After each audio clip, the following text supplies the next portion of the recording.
student. Today we will start new chapter in social science, geography, that is chapter number 6, major landforms of the earth. Yes, in our previous chapter already we study about atmosphere, lithosphere and hydrosphere. These are some major domains of the earth. But in this chapter, here we study about the various landforms of the earth. As you know that the surface of the earth is not same everywhere. In many places you observe flat land is there. In many places you observe river is there. Hilly area is there. Sometimes you observe mountains, desert area, valley area is there. So, in our earth, on our earth, you observe that various different types of landforms were there. Some part of the lithosphere may be rugged and some are flat. So, here, first of all, we try to understand about landforms. Landforms are a result of mainly two processes. Here, they give you in detail. First process, it is called as internal process and the second one is external process. So, in detail here we study about these two processes. These landforms are result of mainly two processes. You will be amazed to know that the ground you are standing on is slowly moving. Within the earth a continuous movement is taking place. The first or the internal process leads to the upliftment and sinking of the earth's surface at several places, and in this way we study about internal process, and after that here we get knowledge about external process. What is meant by external process?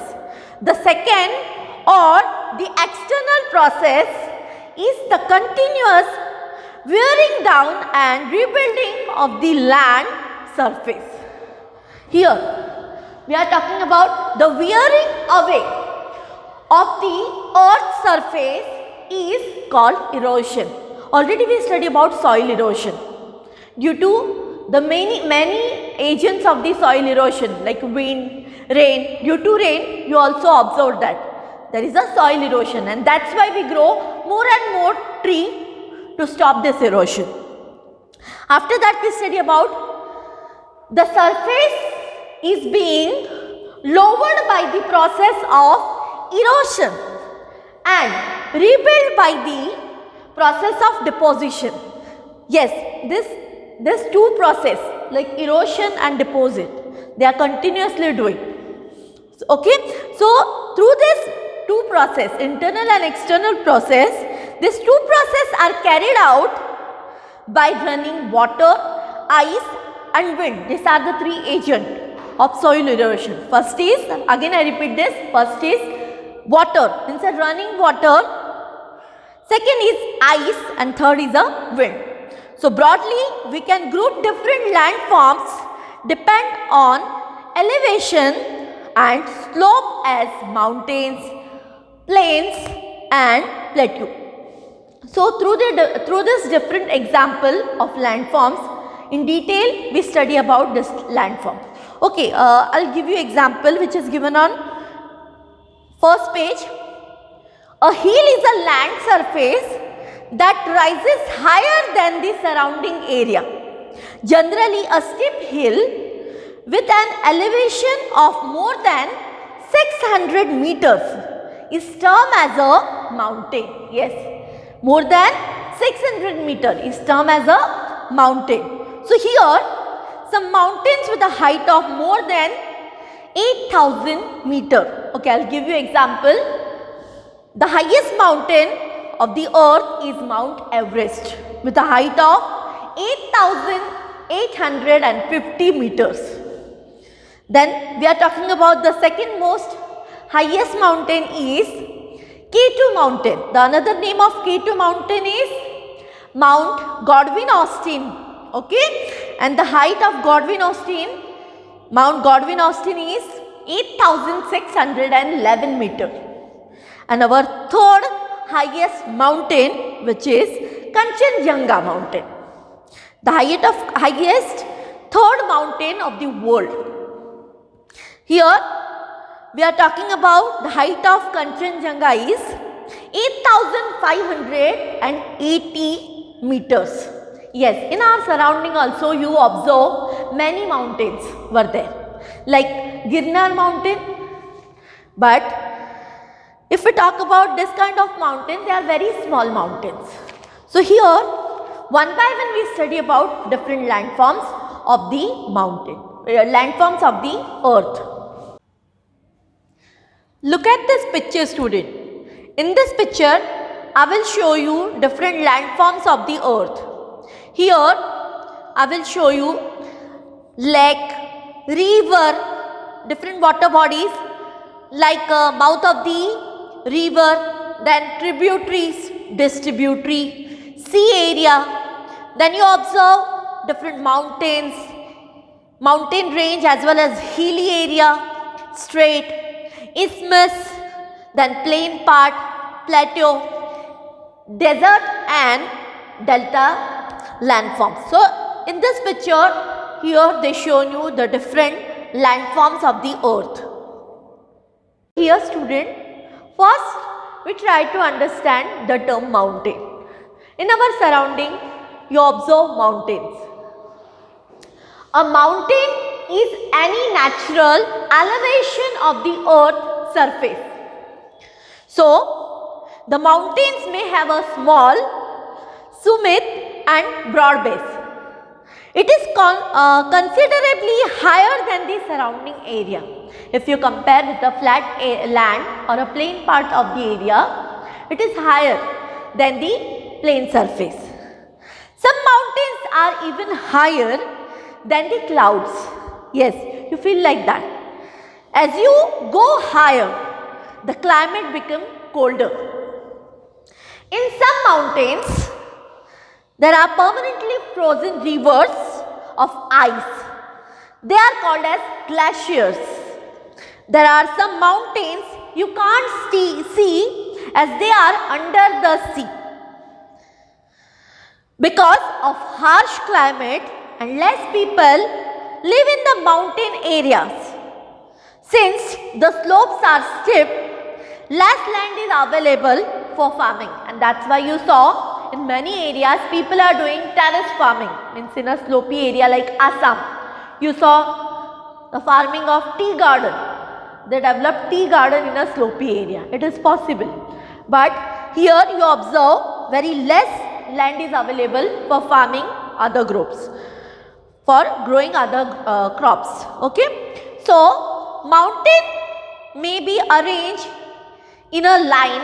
It is known as range, mountain range. So here I'll give you many examples of mountain range. Many mountain systems consist of series of parallel ranges extending over hundreds of kilometers. Here if we talk about our famous mountain, which is the Himalaya in India, the Alps and the Andes are mountain range of Asia, Europe and South America respectively. So here mainly we are talking about the Himalayas, Alps mountain and the Andes mountain. These are the mountain range of the world. Mountains vary in their height and shape. Yes, here we are discussing about mainly three kinds of mountains. So here there are mainly three types of mountains. First we discuss about fold mountain. Then this is the picture of fold mountain. Then second one is block mountain. Here I will show you, this is the second picture of block mountain, and third mountain is mountain of volcanic mountain. Due to volcanic eruption, you saw this kind of mountains. See, this is the third mountain, the example of third mountain, which is the volcanic mountains. So in detail, one by one we study about this kind of mountains. The Himalayan mountain and the Alps are young fold mountains with a rugged relief and high conical peak. They have conical peak. The Aravalli range in India is one of the oldest fold mountain. Yes, Himalayas, Aravalli range is the oldest example of fold mountain. This is the second one example of mountain. Mountain system in the world. The range has considerably worn down due to the process of erosion. Yes, in the process of erosion already we study about what is meant by erosion.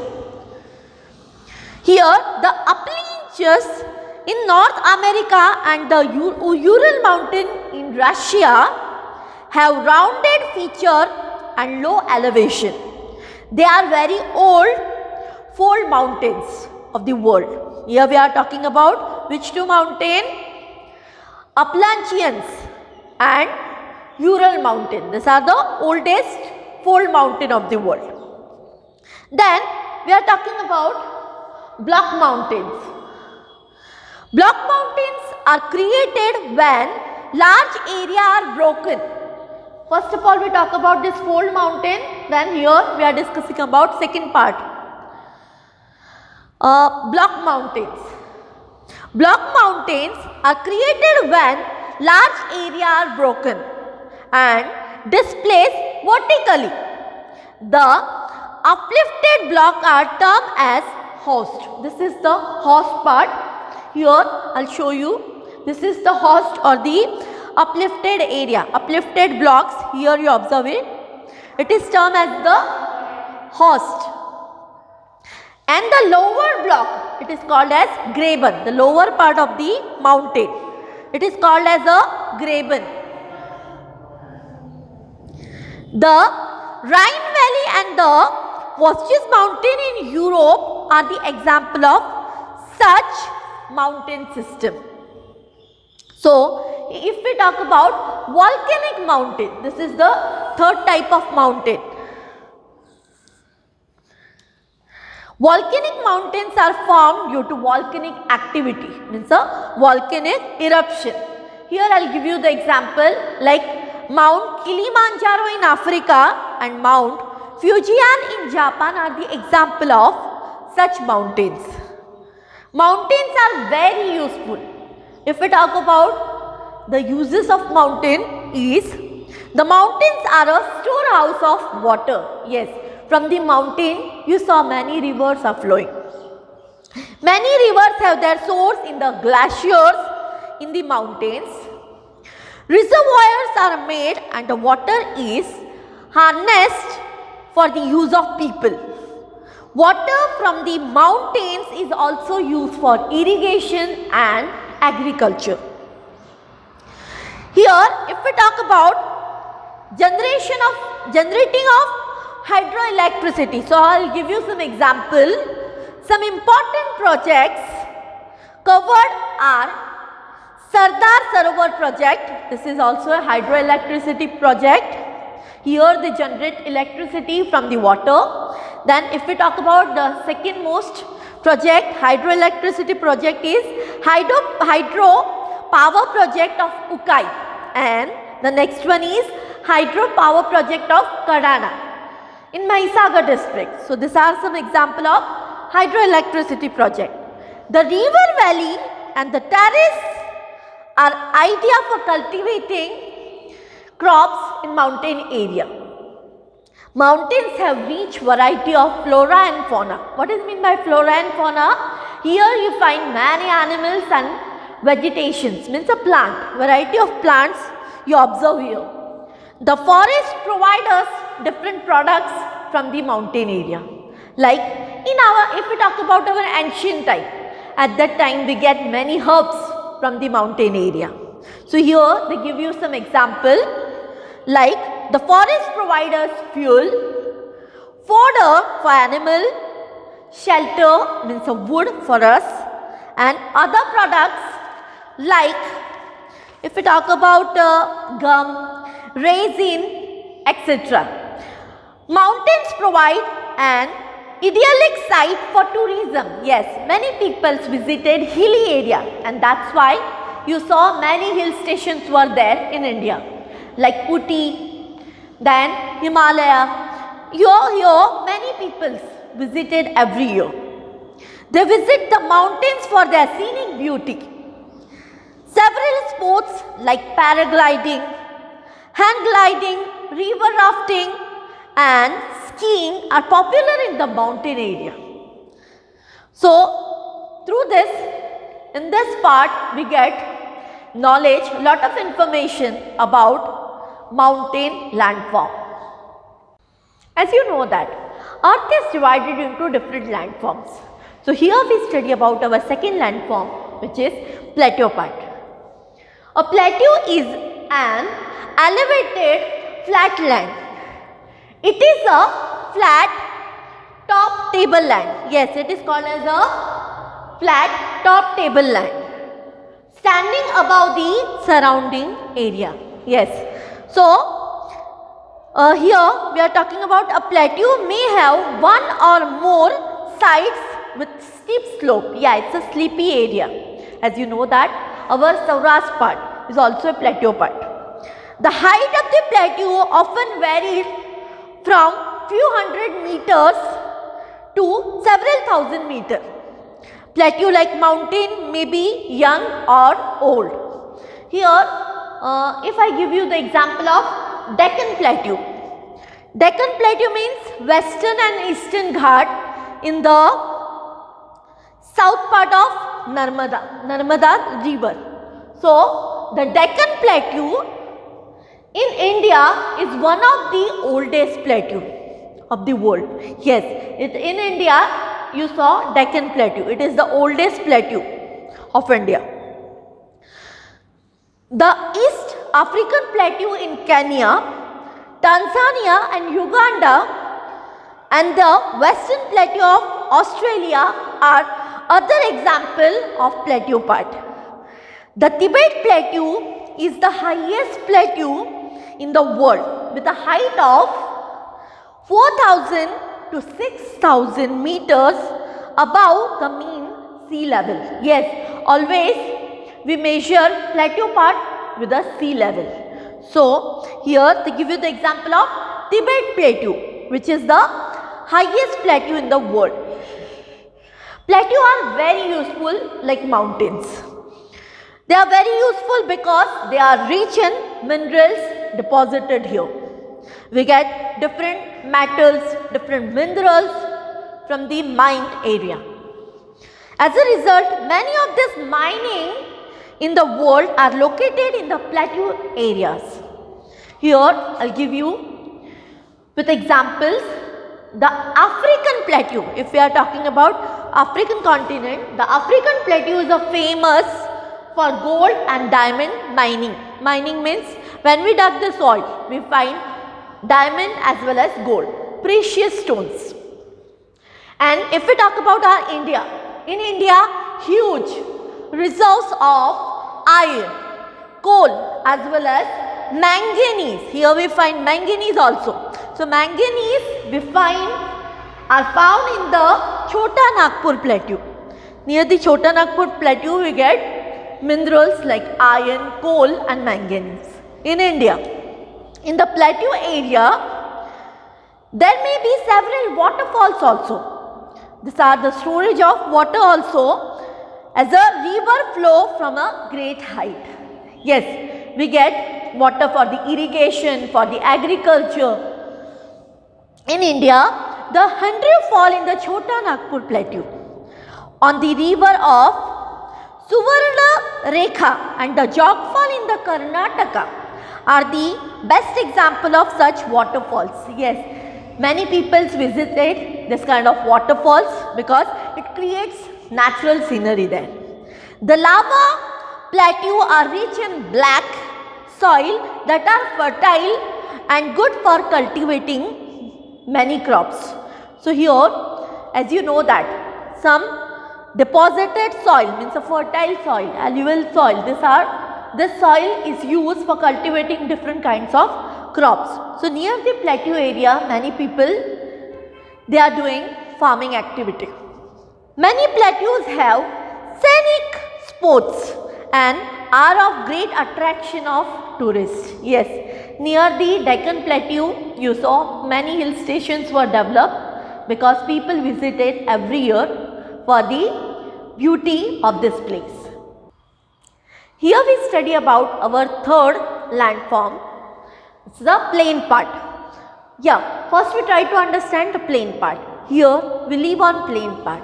So maximum population live on plain part. They are doing farming business, as well as here you saw transportation is also developed on the plain part. Plains are large stretches of flat land. They are not more than 200 meters above sea level, and that's why in compared to mountain area you saw huge population, means a dense population live on land, plain part of land. Some plains are extremely level, other may be slightly rolling and undulating. Most of the plains are formed by the river and their tributaries. You saw many rivers in India like Ganga, Yamuna, Indus river, Beas river, Saraswati river, many rivers. The rivers flow down the slope of mountain and erode them. They erode soil with them. They carry forward the eroded materials. Then they deposit their load consisting of stones, sand and silt along their courses and in their valleys. And then it is from this deposit that plains are formed. In this way you saw plain part is formed with the eroded material. Generally if we talk about plain part, plain are very fertile, and here you constructions of transportation network is easy and very thickly populated regions of the world. Yes, maximum people live on plain part. So these plains are very thickly populated regions of the world. Some of the largest plains made by the river are found in Asia and North America. For example, in Asia these plains are formed by the Ganga and the Brahmaputra river in India, and the Yangtze in China. This is the example of China. Plains are the most fertile land which is very useful area for human habitats. There is a great concentration of people as more flat land is available for building houses. In India you saw different types of houses were there according to the geographical condition of the area. Like you saw in some areas slopy houses were there. In some area you observe flat terrace were there. Some bungalows, some kacha houses, pakka houses. If you observe in forest area you saw wooden houses were there, tree houses were there. So these are the examples of plain part. Here you observe different kinds of houses, as well as cultivation because of fertile soil. Near the river area you observe alluvial soil is there, and that's why they grow more and more crops near to the river area. The land is highly productive for cultivation. In India too, Indo-Gangetic plains are the most densely populated area or the populated regions of the country. After that, here we are talking about landforms of the and the people. Yes, according to the landforms you saw population were there. Humans have been living on different kinds of landform in different ways. Life is difficult in a mountainous area, and plains provide much better condition than the mountain. It is easy to grow crops and build a houses or a road in a plain than a mountain area. Yes, in a mountain area you saw ghatis there, slopy area were there, and that's why it is very difficult. Some differences in the ways of people live in a different kinds of landform. Here, sometime what happened? We face some natural calamities such as earthquake, volcanic eruption were there, storms, flood, causes widespread destructions. Here you saw the loss of life, loss of property, wealth. People face many trouble at the time of destruction or natural calamities. Huge loss of life and property takes place. By creating awareness about such incidences, we may lower the risk. Okay, here we study about our surrounding, which is very much ways you use the land and water. Yeah, land on live. Here, you may find out from your surrounding in how many ways you use land and water. We use the land in a various manner or a wasteful manner. For example, construction houses on a fertile land. Sometimes we misuse our natural properties. Similarly, we throw garbage on the land or in the water, making the dirty. Yes, we throw our garbage in a water, in a pond area or in a river. We should avoid using such important gift of nature in a careless manner. Yes, I tag here this sentence because it is a natural gift from the God. The available land is not only for us, all the living beings living on land, and that's why it is our duty to leave the earth a better place for future generation as well. So here our Indian government also run such kind of programs like Swachh Bharat Mission. Here they tag us one slogan, healthy mind lives in a healthy body, and for a healthy body, clear environment, particularly clean water, air and hygienic surroundings are prerequisite. Swachh Bharat Mission, a government of India program aimed to achieve all this for people. Yes, we are also part of Swachh Bharat Mission and it is our major duty to clean our surrounding. So everyone take a pledge that we can't throw garbage in our surrounding. We use dustbin and that's why we also play a major role in our country to make our country clean and green. I hope through this chapter you learn about different landforms. You understand about mountains, plain, plateau parts. Thank you.